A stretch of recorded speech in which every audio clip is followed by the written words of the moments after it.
Bonjour, bienvenue à cet épisode du podcast de l'Académie Jardin de Vie. Aujourd'hui, j'ai encore le bonheur de recevoir mon collaborateur, Michael Zayat, pour faire la suite d'un premier épisode que nous avons fait ensemble. Bonjour, Michael. Oui, bonjour, bienvenue à tous. Bienvenue, merci, Michael. On a vu lors du dernier épisode un peu ton parcours de vie, ton histoire, qu'est-ce qui t'a emmené à t'intéresser aux huiles essentielles, à développer une entreprise en aromathérapie. Et maintenant, on s'en va vers un aspect, je pense que tu apprécies beaucoup, celui d'aider l'autre. De faire le beau, faire le bien. On a une thématique spécifique qui va paraître justement dans le magazine Vivre, un magazine pour lequel on collabore depuis 2004 Bon, avec des articles qu'on rédige dans chaque revue sur la santé générale. Et là, eh bien, pour un prochain article, on a certaines questions hein, à te poser, Michael.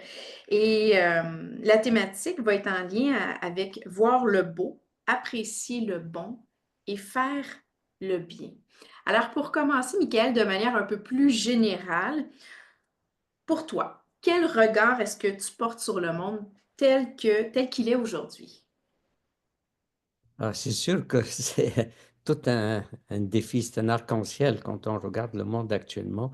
Il y a plein de beauté, puis aussi plein de noirceur. Et on est ici pour apprendre à vivre et à choisir.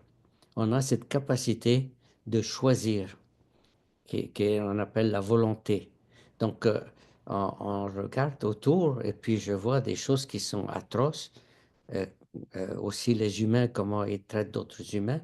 Et puis d'autre part, je vois aussi les humains traités avec tellement d'amour, tellement de tendresse les autres, et que les deux sont là. S'il n'y avait pas les deux, on ne verra pas. C'est le noir et le blanc qui fait qu'on voit la photo, mais il y a aussi toutes les couleurs de l'arc-en-ciel qui sont là. Puis les couleurs de l'arc-en-ciel, c'est des milliards de couleurs si on veut voir entre chaque couleur et l'autre. C'est pas une ligne comme on fait les dessins, mais c'est toute une évolution dans les couleurs et dans les formes aussi. Mais actuellement, c'est ça. Et il faut vraiment regarder avec des yeux remplis d'amour et puis avec des yeux de lumière et non pas parce que la lumière, partout où elle va, elle ne voit pas l'obscurité. Quand je Hmm. vois une lampe qui descend en dessous du lit parce qu'on lui dit, ah oui, regarde, c'est obscur en dessous, là, et elle va, une lampe allumée, elle va pas trouver l'obscurité parce qu'elle est lumière. Donc, si on reste dans la lumière, on sait qu'il y a de l'obscurité, mais on n'est pas obligé de rester dans l'obscurité. On reste dans la joie, on reste dans la paix, dans l'amour. Voilà. Hmm. Tu me sembles très optimiste. Est-ce que tu demeures optimiste pour la suite de l'histoire? Oui, parce que c'est un choix. Comme je dis, être optimiste, c'est un choix.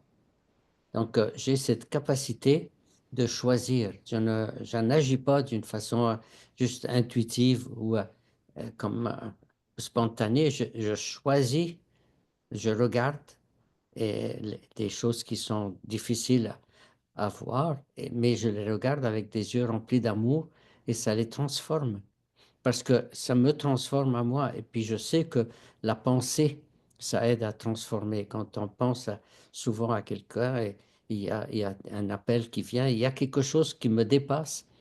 Même je suis un petit peu sceptique, mais quand je vois des choses qui sont là, je ne peux pas faire autrement que l'accepter qu'il y a des choses qui nous dépassent, qui se passent sur un autre plan. Qu'est-ce qu'il y a sur l'autre plan? Je ne sais pas vraiment. Il y en a qui sont très habiles, qui vont aussi, qui ont cette capacité d'aller sur d'autres plans. Mais moi, je suis ici, je choisis de rester sur ce plan, mais d'accepter qu'il y a d'autres plans aussi qui sont Hmm. présents. Mhm. Et qu'est-ce que ça veut dire si on va dans notre première thématique, voir le beau, qu'est-ce que ça veut dire pour toi, voir le beau? Est-ce que tu as un exemple à nous offrir? C'est une façon de regarder pour voir le beau. C'est une façon, c'est un, une décision. Je regarde et puis je peux dire, oh non, ça ne marche pas. Oh, ce pont, il est tout cassé. Mais je peux voir le pont comme le pont d'Avignon comme étant quelque chose de magique. Tu vois, comment on peut aller danser. euh, et puis, parce qu'il est là. C'est pas nécessairement juste un pont pour traverser, c'est un pont qui a été construit et puis qui, maintenant, on y va. Je suis allé à Avignon voir le pont d'Avignon. C'est tellement magnifique. Et quand on regarde les choses, même s'ils sont brisés, je peux regarder le beau dans ça. Et comme on dit, ne servent plus à rien. On peut toujours les réutiliser. D'autres personnes peuvent réutiliser ça. Et même ici, comme un petit peu ailleurs, on reçoit tous les vêtements, par exemple, qu'on ne porte plus. On peut les recycler, faire des choses avec, mais aussi on peut les envoyer dans des pays qui en ont besoin. Et eux, ils sont tellement contents de recevoir ça. C'est un vrai cadeau. Donc, c'est de ne pas juste regarder un aspect, de regarder la beauté dans tout ce qui est là. Il y a du beau dans tout. C'est ça. Hmm. Puis pour une personne qui vit des moments difficiles, comment est-ce que cette personne-là peut arriver à voir le beau? Dans une période où des fois on dit que on sent qu'il n'y a pas d'espoir, tout est noir, puis on dit non, sois positif, sois optimiste, c'est pas toujours facile. Qu'est-ce qu'on pourrait recommander à cette personne pour qu'elle puisse voir la beauté, comme toi tu le mentionnes avec tes yeux, voir l'aspect le plus beau d'un pont qui pourrait être abîmé? Oui. Mais je pense que ce qui est très important, c'est de connecter à son être. Puis pour se connecter à soi, la première chose, c'est de respirer, de prendre une bonne respiration, fermer les yeux, puis j'inspire, je dis j'inspire tout ce qui est bon, tout ce qui est beau pour moi, et j'expire ce que je n'ai plus besoin. Et mon corps, il le fait d'une façon systématique, automatique. Même quand je dors, je continue à prendre l'oxygène dont j'ai besoin pour nourrir mes cellules, et mon corps va aussi rejeter le monoxyde de carbone, le Le CO2. dioxyde de carbone. Dioxyde, oui, le dioxyde, monoxyde. On serait toutes morts si on exhalerait du Oh non. monoxyde de carbone. Oui, c'est ça. Et puis, je crois que c'est la même chose avec nos essences. Quand je sens quelque chose, ça m'inspire, ça me dit, ça, oui, c'est bon pour moi de manger. Mon nez connaît. J'aime beaucoup l'expression anglaise, il dit the nose knows. The nose knows, le nez connaît. Et quand il y a quelque chose qui sent bon, ben, et ça m'attire, ça me fait du bien. Sans quelque chose que je n'aime pas l'odeur, c'est pas bon pour moi. En Et ce moment. en ce moment, et peut-être qu'après ça va changer. Et je crois que c'est très important d'utiliser cette capacité de sentir, mais sentir quand je dis je me sens bien, c'est le mot sens, c'est ça, est là. Et c'est dans beaucoup de sens. C'est c'est le son qui est très important. Et quand j'ai choisi d'œuvrer dans le domaine de l'olfaction, je trouve ça magnifique. Ça me permet de, pas seulement de voir autour de moi, mais de sentir aussi. Et c'est très important de se connecter à son ressenti. C'est Hmm. fou comment les mots sont très proches, hein. Oui, sentir et ressentir. Oui. Oui. Dans nos formations, souvent, Michael, dans des périodes plus difficiles de transition, de passage, on apprécie faire sentir ou nommer deux huiles essentielles qu'on recommande beaucoup. Il y a entre autres le mélèze. Le mélèze qui est un conifère présent ben, sur une bonne partie de l'Amérique du Nord et de l'Occident, donc avec des variétés différentes. Donc, le mélèze laricin au Québec, c'est le seul conifère qui perd ses aiguilles en hiver.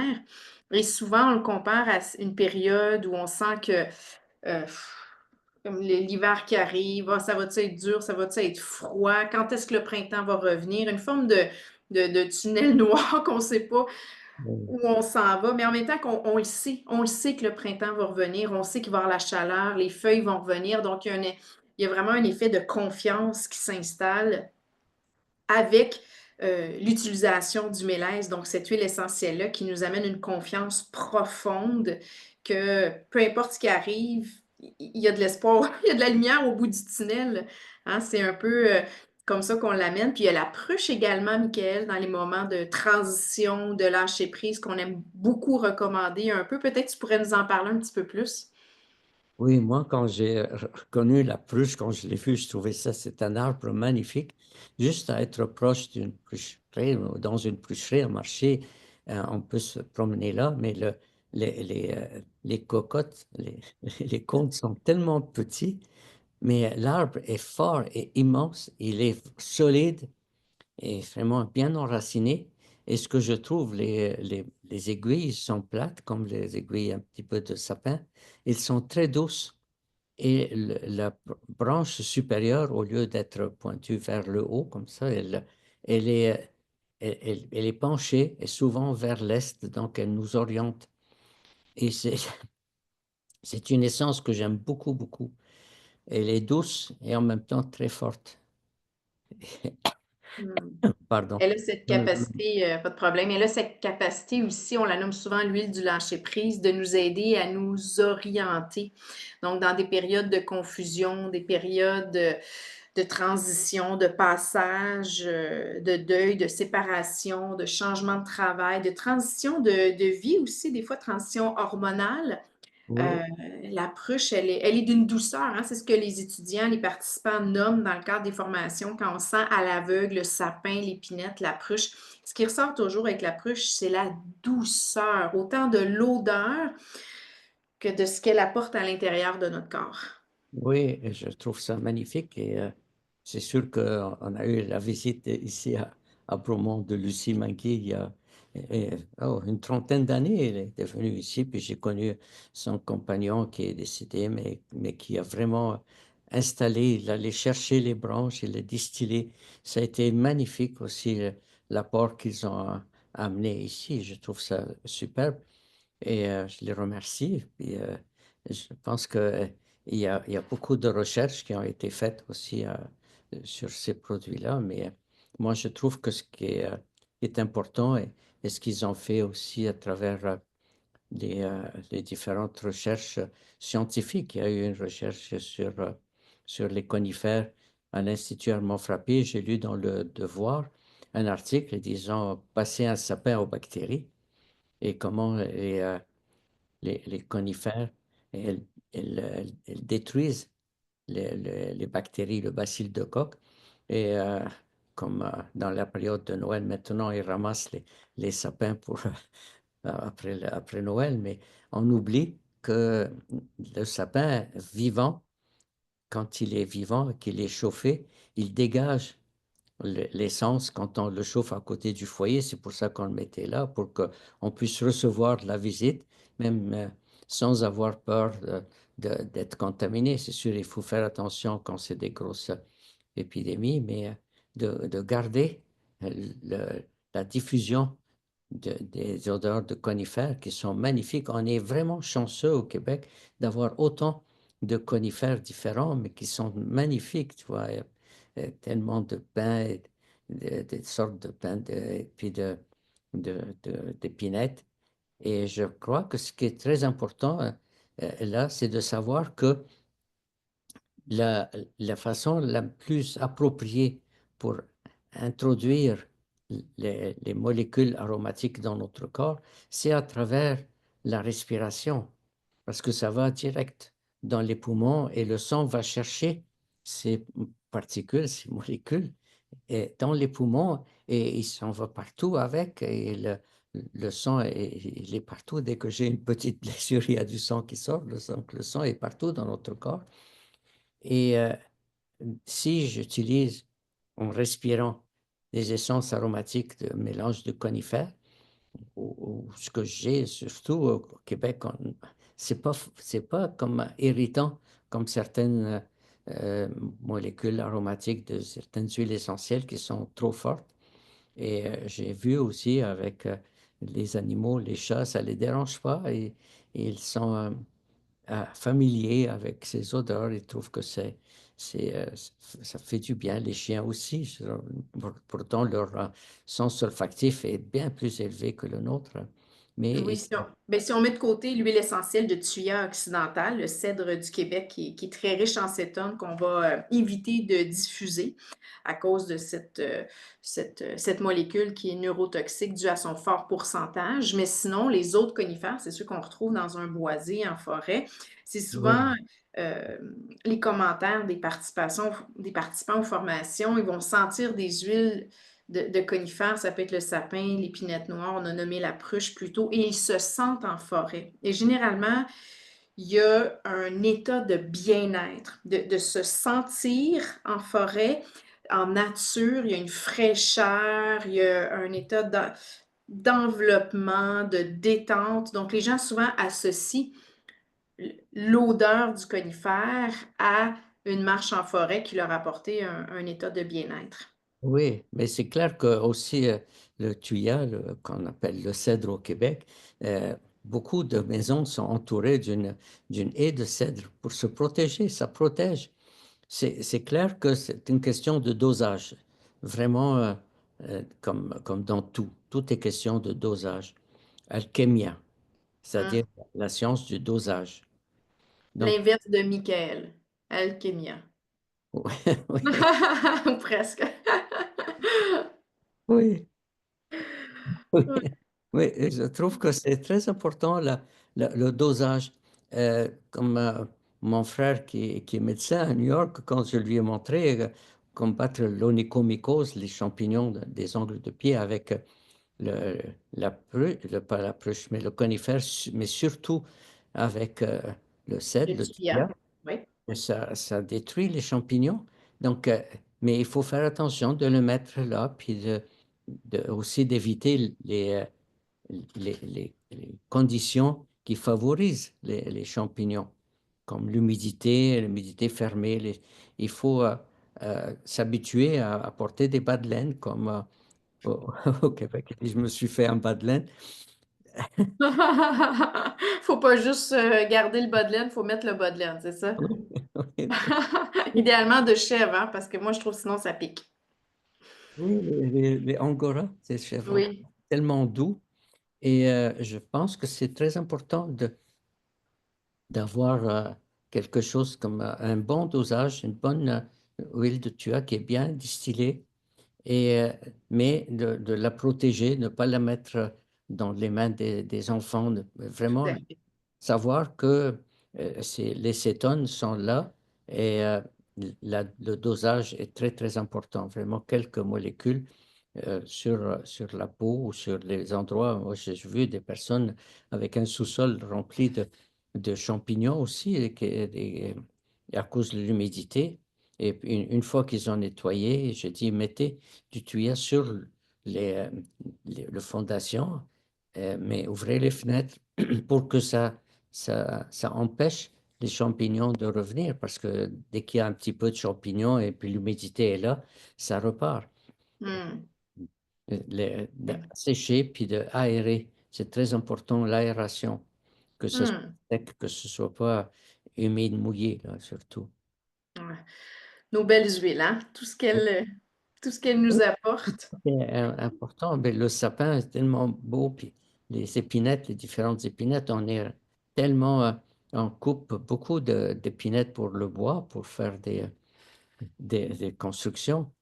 Et c'est sûr qu'on n'utilise pas le sapin parce que ça bouge, puis quand quelqu'un te passe une planche de sapin, je te dis, hey, je me suis fait passer un sapin.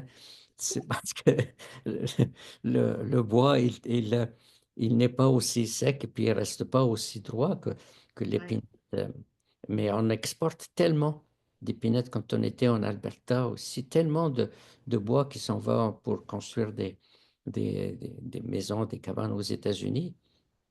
Et je leur ai expliqué, j'étais avec mon fils, on est allé en Alberta pour expliquer aux gens qui produisent du bois comment on peut prendre les branches pour distiller.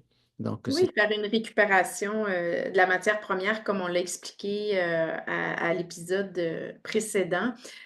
C'est l'avantage, des conifères du Québec, c'est qu'on fait surtout une récupération de la matière première. C'est très intéressant.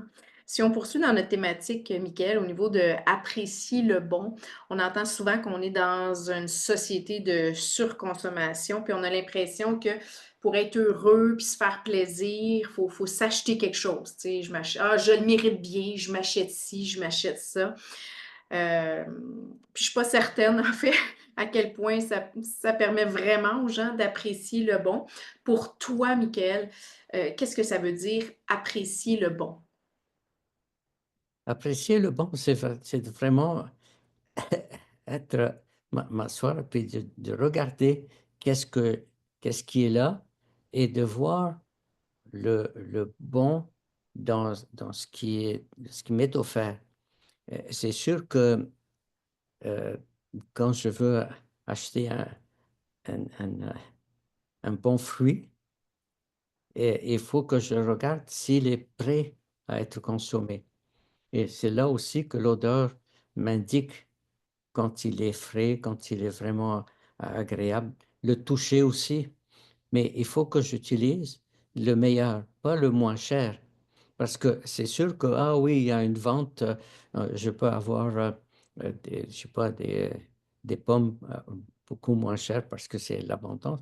Oui, mais il faut regarder si ces pommes-là ont été cultivées correctement, s'ils n'ont pas été euh, comment, Pulvérisé ou pulvérisées par des substances pour les garder. Dans des pommeries, qu'il y en a plein de produits de synthèse qu'on va mettre pour empêcher qu'ils s'abîment ou qu'ils soient attaqués par les insectes. Mais ce qui est très important, c'est vraiment de choisir le meilleur. Et je crois que ce qui est vraiment important, c'est aujourd'hui, qu'est-ce que j'ai envie? Le bon pour moi aujourd'hui, c'est peut-être pas ce qui était le meilleur hier. Aujourd'hui, je me ressens, je prends le temps de m'écouter, d'écouter l'être intérieur, de dire qu'est-ce que j'ai envie. Et c'est là que je peux savoir qu'est-ce qui me ferait du bien. Mais vraiment parce que je pense qui est bon pour moi. Parce qu'on a beaucoup appris, ah oui, tiens, tu es gentil, tu vas avoir un chocolat, oui, oui. Peut-être qu'il est très important maintenant, mais de voir qu'est-ce que le sucré, on sait que les fruits sont sucrés, alors dès que je veux que, euh, on- on- pourquoi il est sucré, c'est parce que c'est notre nourriture ça nous attire. Mais si j'extrais le sucre et des pommes ou des betteraves ou du canne à sucre et je le mets sur quelque chose qui est pas bon pour moi, c'est vraiment me tromper. Donc, il faut que j'aille voir c'est quoi fondamentalement, qu'est-ce qui est bon pour moi et de rester avec cette connaissance-là.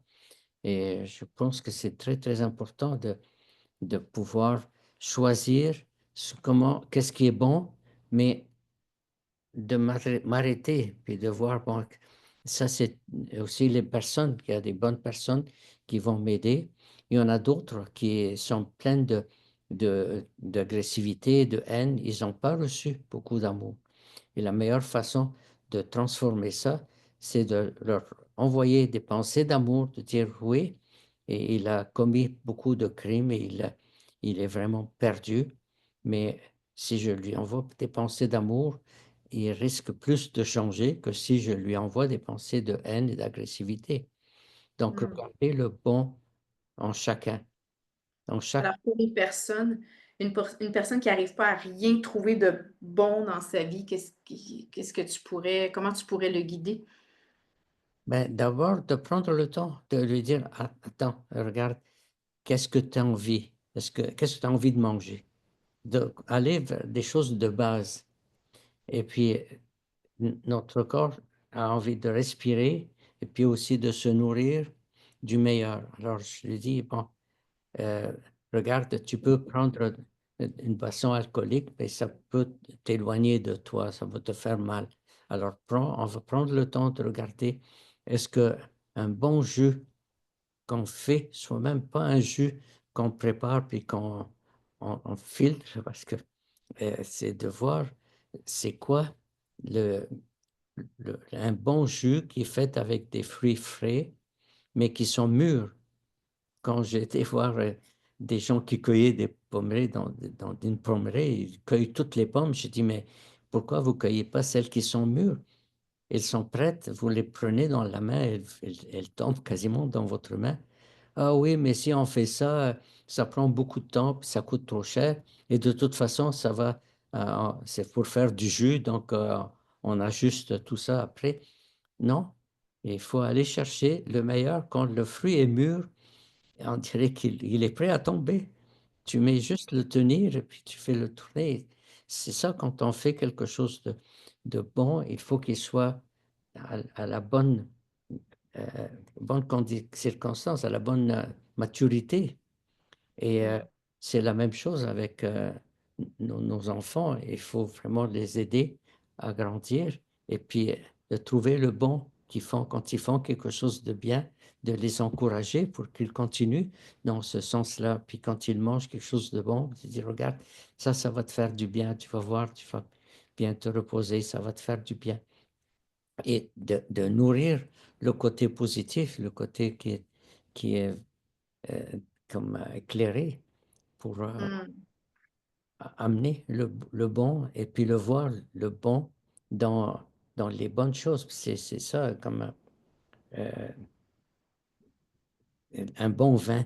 C'est c'est pour ça que la SAQ, je trouve c'est superbe, quand le vin est pas bon et il te le remplace tout de suite. On est vraiment chanceux d'avoir ça et s'il est bouchonné, il est pas bon. Oui, mais il y a toute l'ambiance dans lequel on le boit aussi, dans l'état d'être dans lequel on le boit et avec qui on le partage. Ce qui peut transformer complètement le goût d'un vin entre, un verre qu'on se sert seul dans un moment de solitude, puis le même vin qu'on partage entre amis avec, beaucoup d'amour, d'humour. Le goût va être différent. Ouais, bien sûr, ça c'est, vraiment incroyable, excellent quand on pense, et oui, il faut, le faire dans des conditions agréables et puis pas juste, boire pour, avoir de l'alcool dans mon corps, mais c'est Mmh. du plaisir et de partager et c'est pour ça quand on fait un chin, tu sais le Chin son, chin.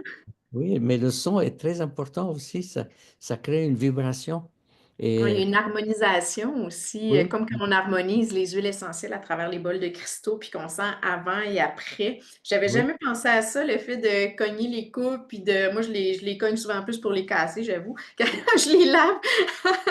Mais sinon, on entend bien oui, le le oui, le c'est son du très cristal. important. Quand on tient le verre de vin, de ne pas le tenir dans la coupe, mais de le tenir en bas parce que c'est pour ça Mmh. qu'il y a comme une tige et puis, la base pour mettre le verre, c'est pour le tenir en bas pour que quand on fait le chin, ça fait un son magnifique, une cloche d'harmonisation. C'est des petites choses comme ça qui font que, on se sent en harmonie avec soi et avec, le meilleur et c'est sûr que, comme je te dis, boire le bon vin, mais boire un excellent vin, c'est c'est pas nécessairement le prix qui Mmh. fait, mais c'est, la qualité et puis aussi la façon dont ça a été cultivé, sans insecticides, sans pesticides, sans tout ça qu'ils mettent partout.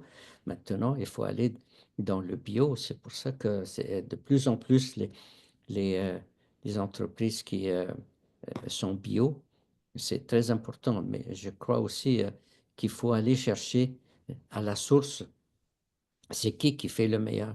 Moi, j'ai vu, beaucoup un cultivateur, par exemple, qui a, heu, il distille, il a un petit distillateur, il fait de la lavande, dans la montagne, en France Puis je lui ai dit, est-ce que c'est bio? Il dit, oui, mais je n'ai pas de certification.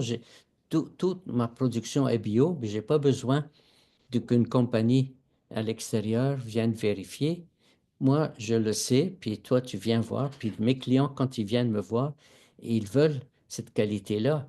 Et c'est ça qui est très important aussi, de la qualité, elle est là, puis d'aller voir où est-ce qu'on se procure les éléments qu'on a besoin. Euh, au Québec, c'est super avec tous les fermiers qui produisent leurs légumes et ici, on est chanceux d'avoir beaucoup de fermiers qui produisent puis qui font. Et il y a de plus en plus des marchés publics où on va chercher les légumes en saison.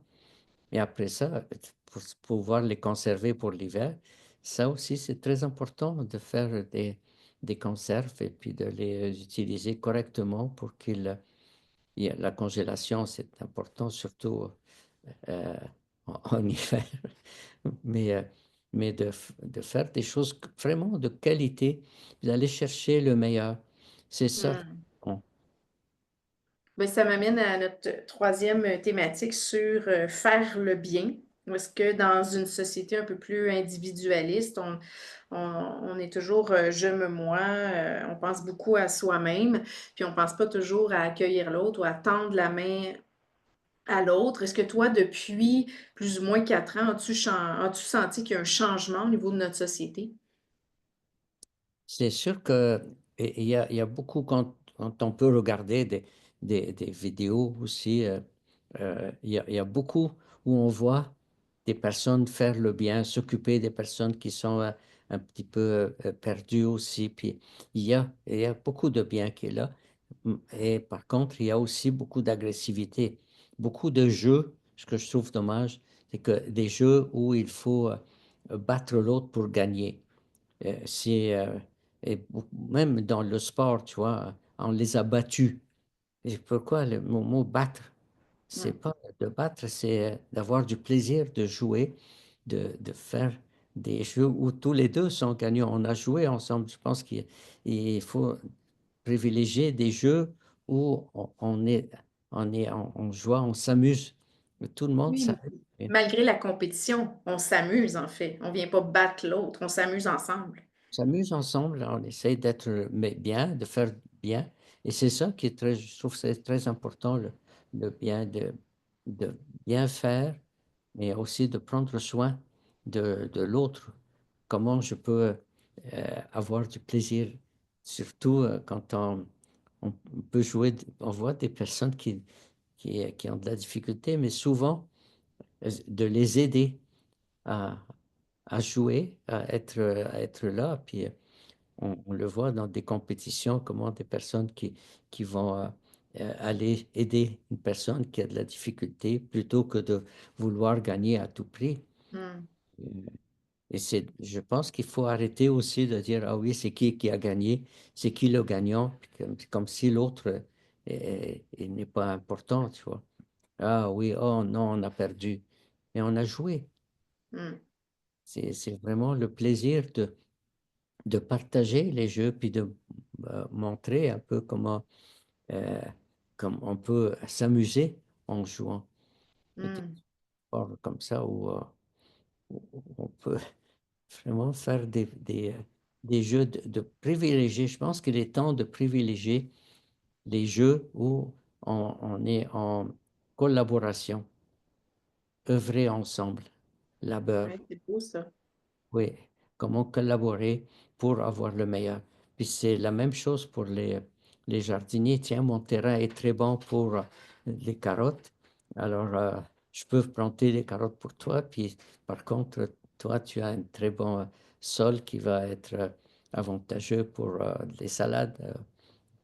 Puis, on peut partager après ça, c'est échanger, regarder. Et puis, c'est l'abondance. Puis aussi, euh, de, de regarder notre environnement qui est très important et puis il faut vraiment euh, être conscient de qu'est-ce qu'on met dans le recyclage, dans la poubelle, comment euh, comme composter, puis comment aussi recycler et utiliser moins de plastique. Mhm. pense Ouais, que j'entends beaucoup, Mickaël, l'importance de la conscience, mais aussi de la collaboration entre nous dans ton discours.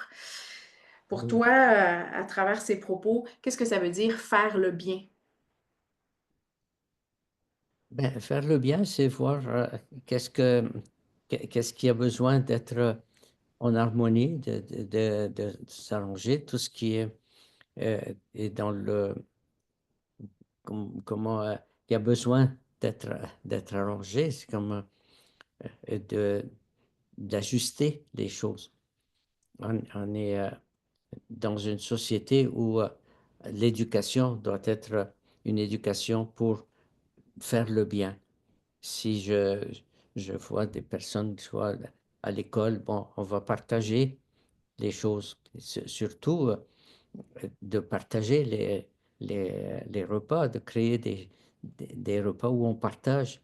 On peut aider les gens, tu vois, à l'école, de leur montrer, de regarder, on va faire quelque chose pour apporter aux personnes qui sont dans le besoin. Et puis parler de ça aussi, montrer qu'il y a des personnes qui sont dans le besoin et qu'on Dès peut, le jeune âge. oui, dès le jeune âge, oui. Faire le bien, montrer à nos enfants dès le jeune âge, là. Oui, comment, au lieu de jeter les choses, non, regarde, il y a des centres de, de, de partage, des endroits où on peut déposer nos choses pour que ça peut servir à d'autres personnes.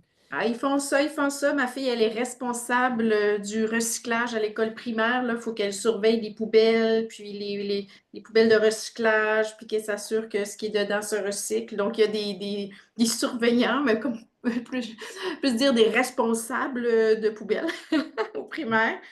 Je trouve ça très Ouais. important, mais c'est le fun. Elle a quel âge? Marjolaine, elle a 9 ans là, maintenant. Elle a 9 ans, Marjolaine. Oh, Ouais. c'est magnifique, hein, tout ça. Je Fait passe. qu'il instaure, hein, ces différentes notions de collaboration et d'entraide, du moins dans plusieurs écoles. Moi, je trouve ça aussi magnifique. Et surtout que dans beaucoup d'écoles, il y a aussi des jardins. Ils commencent à avoir des jardins dans les écoles pour leur montrer. Ils commencent à planter proche, en classe même, faire des semences et puis montrer comment ça pousse. Oui. C'est pas beaucoup le bien. Regarde comment planter et à quelle profondeur et toutes ces petites choses comme ça qu'on peut enseigner.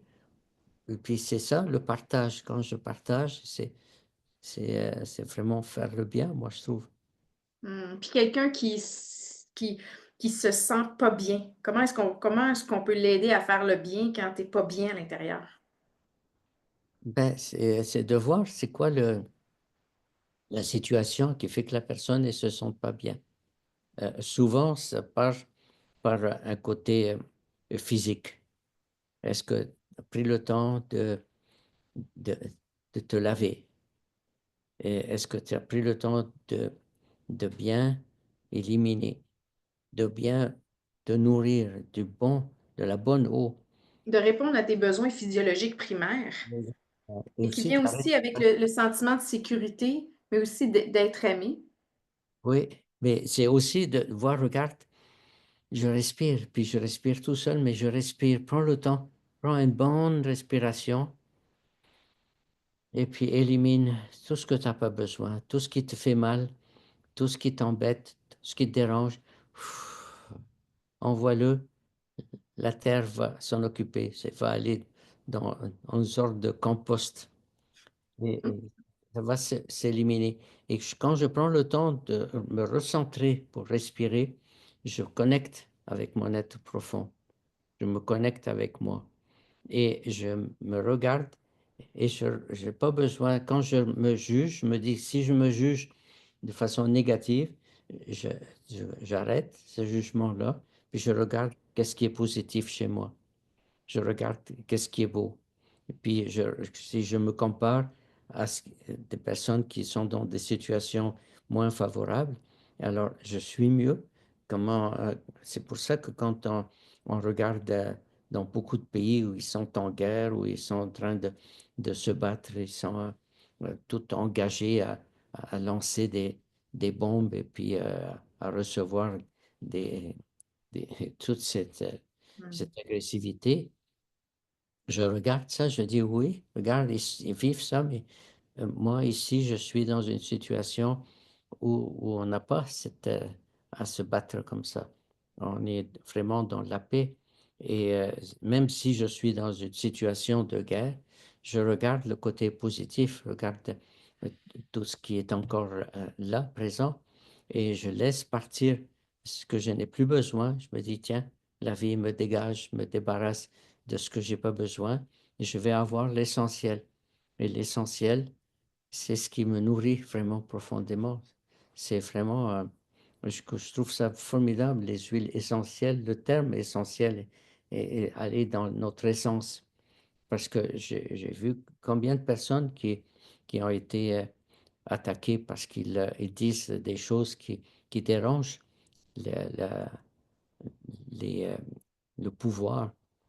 Mais même si ça dérange le pouvoir, il faut être capable quand même de transmettre, d'œuvrer dans un domaine où je suis du côté de la joie, de la paix, de l'amour, du bien. Et je choisis d'être heureux.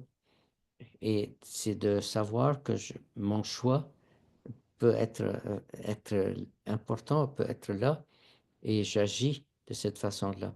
Je peux dire, ah oui, je suis déprimé, mais qu'est-ce que j'ai de bon? Regarde, est-ce que je peux respirer? Mon sang, il circule. Regarde, qu'est-ce que j'ai de bien? Ah oui, il y a tel problème. Oui, mais regarde tout ce qui est beau. Je peux tourner. S'il y a de l'ombre, s'il y a de l'obscurité, c'est qu'il y a une lumière qui est de l'autre côté qui fait qu'il y a de l'ombre. Alors, je me tourne de côté et je vais voir la lumière.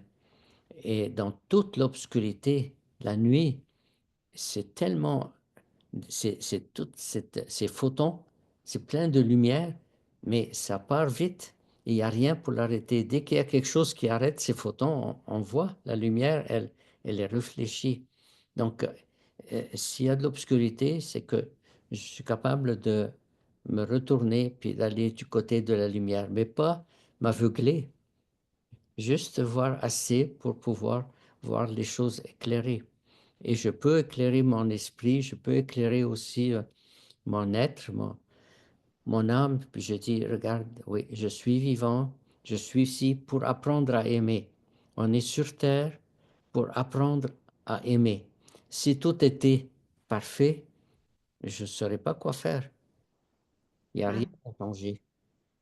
Mais s'il y a des, euh, des choses à faire, c'est vraiment parce que tout n'est pas parfait. Donc, j'améliore et puis à chaque fois que je fais quelque chose, il y a un bon résultat. Je suis heureux de voir le résultat et aussi je vais voir d'autres endroits où j'ai besoin d'œuvrer encore pour amener cette connaissance, pour amener cet éclairage, pour amener la lumière et de faire des petits gestes simples, d'aller chercher une bougie et puis de l'allumer en conscience.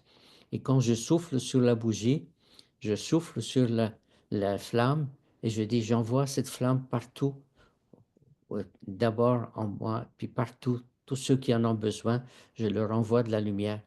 C'est c'est des pensées et je pense que la pensée et l'agit est là une force incroyable.